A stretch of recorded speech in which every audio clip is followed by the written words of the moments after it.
Hi everyone. Today we're going to do a distribution system, actually a couple of them. And if we have some time, we'll throw in an outlet or two and show you how you could start circuiting. So let's get started. First one we're going to do is we're going to do a 480 panel with a transformer to transform down to 12208 system for another 12208 panel. So we'll start by going to electrical equipment, and we've already got that selected in the 480 volt system, panel boards, 200 amp main breaker. This one will be a surface mount NEMA 1. I've already filled this in, so it's a HPA, and what we do is at our business we've came up with a naming scenario where HPA would be a higher voltage panel, so it'd be high voltage panel A basically. So you can use any technique you want. So then the 12208 system would be an LPA, or low voltage panel A, and then from that you can go LP A, B, C, right on down the line. But that's up to you guys. So whatever you want to do. But we'll place that on the wall right here. You open that up and take a look at it. So the HPA, that one is a 42 circuit, 200 amp. And then it's a 480 277Y system. So now let's add a transformer. So go back up to the electrical equipment tab, click that, and page up, I believe, is the transformer. So we want to do a 75 kVA, select that. Starting from up above, you need to pick your secondary distribution system. So that one will be a 12208Y. Click that. The enclosure for it, we're going to be NEMA 1 as well. Mounting, we're going to go floor mount. And the panel name for it, since it's feeding LPA that we still have to put in there, this will be transformer LPA, so we'll go TLPA.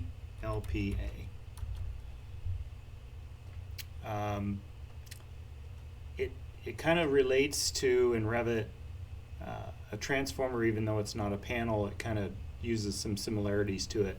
So what I do is, it says 3, maximum number of single poles 3. You just leave that because it still has to feed something. And then circuit breaker, we're going to go 90. Even though it doesn't have a circuit breaker in it, but it'll be fed with a 90. And then distribution center system will be 480 delta, since we don't have to bring a neutral with it. Hit apply, and we'll slide that in right beside this panel. Get a little extra room for working clearance width. And now we're going to add the low voltage panel, or the 12208 system. So again, hit your electrical equipment tab, and we'll page down to the surface mount 208 main breaker. Click that. Again, we'll fill in the pertinent information. So the mounting is surface. The enclosure is NEMA 1, and the panel name will be LPA. So our circuits will go 42 circuit on this one as well, with a 200 amp main and a main circuit breaker rating of 200 amp. And the distribution system is already set up at 12208Y. So we'll hit apply. Panel boards will always be looking for the vertical face, so just get it to stick to the wall. Sometimes it has some problems. In this case, so that 480 panel stuck to it a lot easier than this 208. So sometimes, there it's kind of recessed back into the wall. So there's kind of a trick to that. So if you have a problem trying to get it to be on the surface, click on it, and what you might have to do is right here where it says offset from host. Sometimes you have to take that and move that out onto the surface if it's trying to pick something inside. So let's say 4 inches. That'll hopefully offset that out enough. Hit apply. A little bit too far. Sometimes you have to do a little trial and error. Let's go 3 inches. And there you go. So that gets it out on the surface. Sometimes Revit can be a little stubborn that way. So you got your 3 panels. So let's go ahead and hook these all together so they all can function as a distribution system. So click on your transformer up above the power button highlights. So go ahead and click that. And then this will tell you what panels are available to work with a distribution system of that item. So the only one available is HPA because that's the 480 volt panel. So click that. And this starts to set up how you want to feed that item. So the load name, TLPA, that will be what will show up in your panel schedule. You can change that right here or in the panel schedule itself. The rating for that'll be 90 amps. The frame will be 90. And then down below will tell you what wire size will be feeding it. If you wanted to change that to aluminum, then it'll change the values in there to match up to that. So you could do that there. We'll stick with copper on this one. Hit apply, so that gets this transformer hooked to that panel. So now we want to hook this panel up to this transformer. So again, you highlight it, the power button comes on up. Now it gives you a selection, and that's going to tie to TLPA. So go ahead and click that.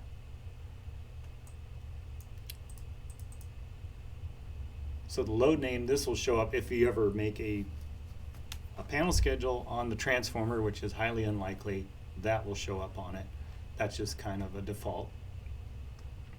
Your rating in this case, we're going to be 200 amp. The frame will be 200. And then down below, that sets up your wire sizes. And again, if you want to go aluminum, then that changes it per NEC. So we'll stick with copper on this one. So that gets your distribution system all tied together. If you want to label these panels, you can go to annotate, and you could do tag by category. So you've got some options here. Right now it's wanting to put a leader on it. You can undo the leader and put it right on it, and then move it later. Or you can go to a leader, and you've got 2 options, either attached end, which is what this one is, and that just basically comes right off straight into the name. Or you can do, which might be a better option for this one, is the free end, and I'll show you what that does. So you'll click on the panel and you drop it down. So if you want to like line all these up one way, so let's say we go to there, offset it this way, and then that takes care of that one. And then transformer, you do the same thing, and then that kind of makes them all nice and stacked up there. As long as you don't hit escape, you can just keep labeling panels. So HPA, same thing. And that gets your panels labeled. So now you got your panels labeled, your distribution system set up. So let's go ahead and we'll add a receptacle that will tie into LPA. So if we go to systems, we'll go to devices, duplex receptacle. We'll put that on the wall. That one sticks to it a little easier than panel LPA did. Click on that, hit escape. Now when you click on that again, the power symbol will highlight again. Click that. This is going to give you a couple choices.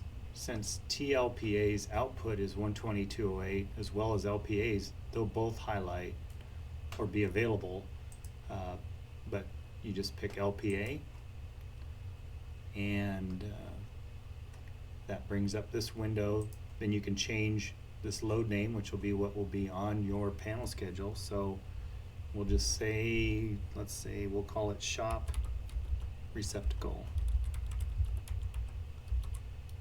Hit enter. That'll be 20 amp. And it's already set up THHN copper, which is more likely the way it'll go. Hit apply, and then that gets your circuit set up. So if you want to do a home run for that, go to wire.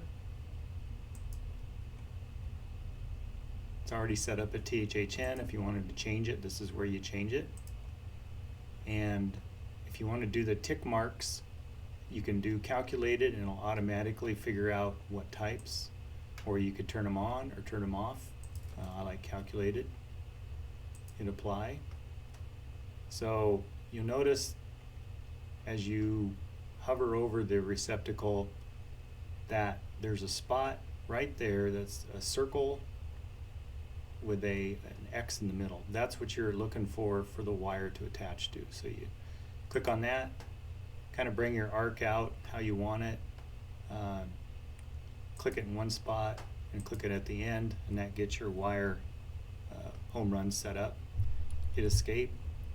Now if you want to tag this wire, you can go to annotate, or a quick way to do it is just type TG, Tom Gordon, and that's a lot simpler. So just type TG and it'll start to hover over that wire, and it'll start to put your tag on it. So you just click on the wire.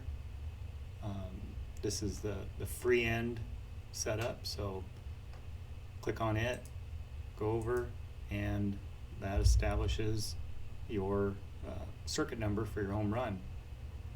Now if you want to change this, I like to put a loop in the end, so highlight that, and you can go to edit, and you can do your leader arrowhead and add, if you want an arrow on the end of it, if you want a dot filled, dot open, in this case kind of like a dot open one, so we'll go with that. Hit apply, and that establishes your circuit number and home run. So that's that should take care of us for today. So appreciate your time. If you have any comments, please put below there any questions or suggestions. If you like it, hit the like button. If you'd like to subscribe, that'd be great, and we'll just keep learning this stuff together and keep on rolling. So thanks again, and we'll see you next time.